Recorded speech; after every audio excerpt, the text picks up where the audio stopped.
in the house tonight. Who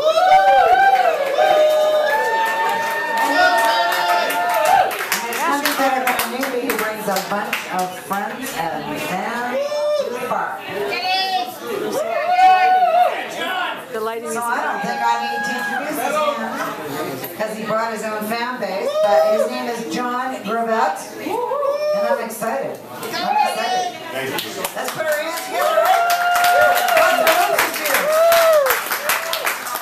Thank you everybody for coming out. I really appreciate the support. You don't know how much it means to me. Let's get to some music. Do it, man!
Legend lives on from the Chippewa down to the big lake they call Gitchagumi. The lake, it is said, never gives up her dead when the skies of November turn gloomy. A load of iron ore, 26,000 tons more than the Edmund Fitzgerald would empty.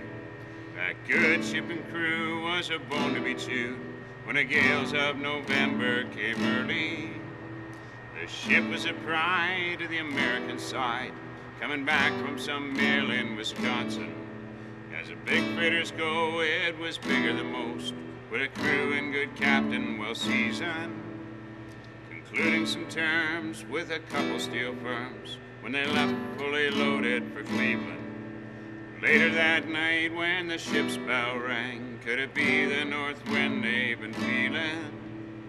The wind in the wires made a telltale sound, and a wave broke over the Raven. And every man knew, as the captain did too, 'twas a witch in November come stealing. The Dawn came late and the breakfast had to wait. When the gales of November came sloshing, when afternoon came, it was freezing rain in the face of a hurricane west wind. When supper time came, the old cook came on deck, saying, fellas, it's too rough to feed ya. At 7 p.m., a main hatchway caved in. He said, fellas, it's been good to know ya. The captain wired in, he had water coming in, and a good ship and crew was in peril. And later that night, when his lights went out of sight, came the wreck of the Edmund Fitzgerald. Does anyone know where the love of God goes when the waves turn the minutes to hours? The searchers all say they'd have made Whitefish Bay if they'd put 15 more miles behind her. They might have split up or they might have capsized, may have broke deep and took water.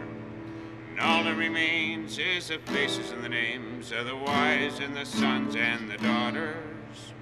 Lake Huron rolls, Superior sings in the rooms of her ice water mansion.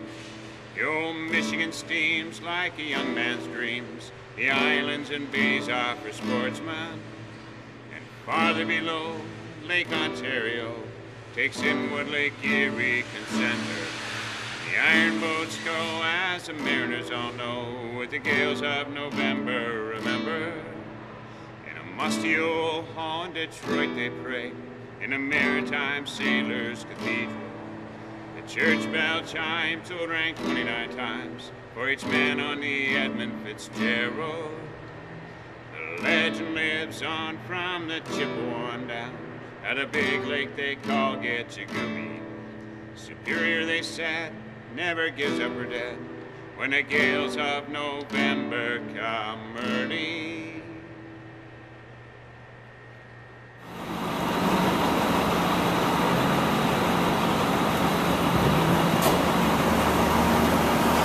Dust in the wind, all we are is dust in the wind.